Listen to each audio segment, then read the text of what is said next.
To go into the word of the Lord and share with you from 1 Peter chapter 4 verse 17 through verse 19. 1 Peter chapter 4 verse 17 through verse 19. And the word of the Lord reads as thus, and it says, for the time is come that judgment shall begin at the house of God. And if it first began at us, what shall the end be of them that obey not the gospel of God? And if the righteous scarcely be saved, where shall the ungodly and the sinner appear? Wherefore, let them that suffer according to the will of God commit the keeping of their souls to him in well-doing as unto a faithful creator. I want you to repeat this after me. Righteousness and holiness is still required. Righteousness and holiness is still required.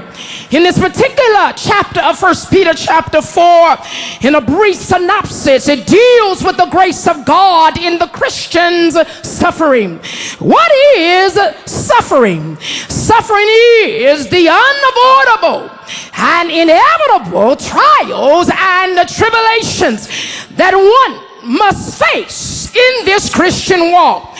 We most commonly call it trouble. Many of us are facing trouble all around us. Trouble that we've never seen before. But the Bible said in Job 14:1 that a man that is born of a woman, he is of a few days and full of trouble. Our consistent prayers are about the things that we're going through. But the text tells us here in verse 12 of 1 Peter chapter 4, the Bible said, beloved, think it not strange concerning the fiery trial which is to try you, as though some strange thing happened unto you. But rejoice, inasmuch as ye are partakers of Christ's suffering, that when his glory shall be revealed, ye may be glad also with exceeding joy, if it be reproached for the name of Christ. Happy are ye. So what you are going through, God has allowed it in your life. We can't take away the fact that you're dealing with the vicissitudes of life, but God has left in his word, in Psalm 46:1, the Bible said that God is our refuge and strength, a very present help in trouble.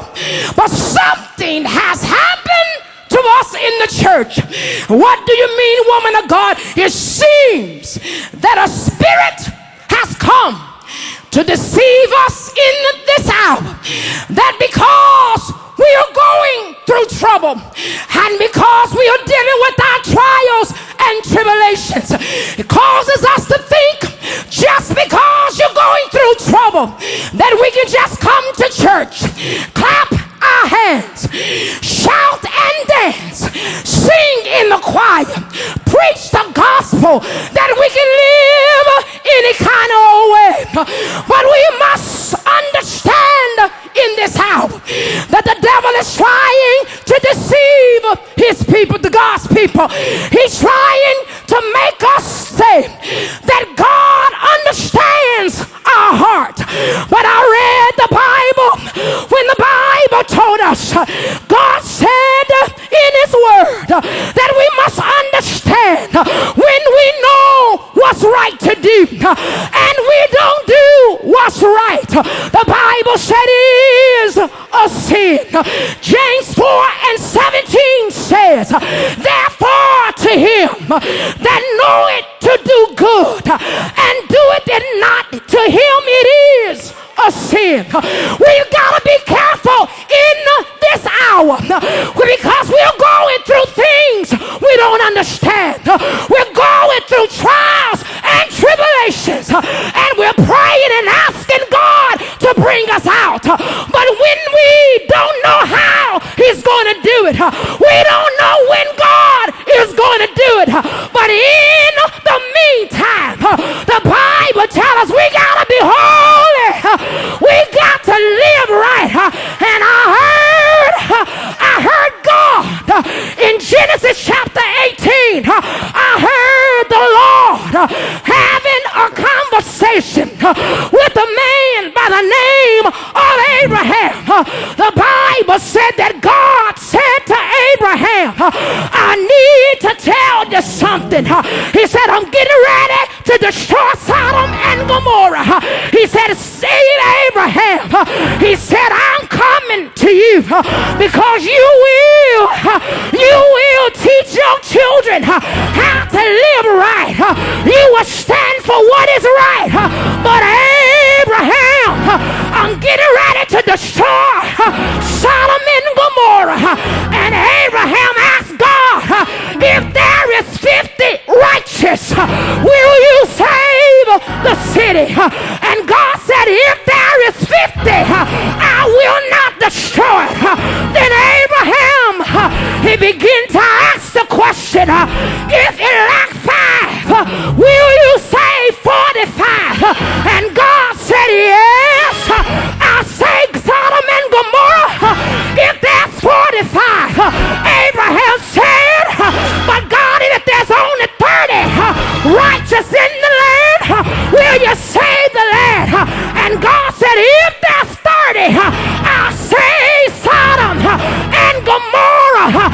Abraham said, but if there's 20 righteous, will you save the land? And God said, yes. Abraham said, what about 10? If there is 10 saved and righteous in the land, will you save the 10? And God said, yes. But the Bible said that God sent the angels to go into Sodom and Gomorrah to destroy the city. It went down to 10 righteous. Woman of God, what are you telling us tonight? I know you're waiting on God to bring you out. You're waiting on God to turn it around. But God is calling for righteousness. God is calling for holiness. If the Lord started having a conversation with Bishop Charles Harrison Mason and asked him, should I save the church of God in Christ? Should I keep them on the face of the earth? I can hear Bishop Mason say they are 6 million strong, but I believe that 6,000, if you would save the church of God in Christ, because 600,000 are righteous. I hear God said, yes, I'll save the church.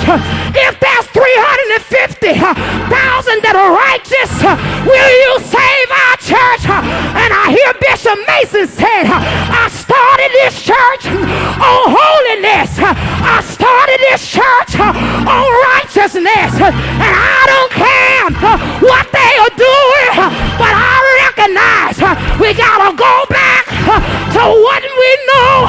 We gotta go back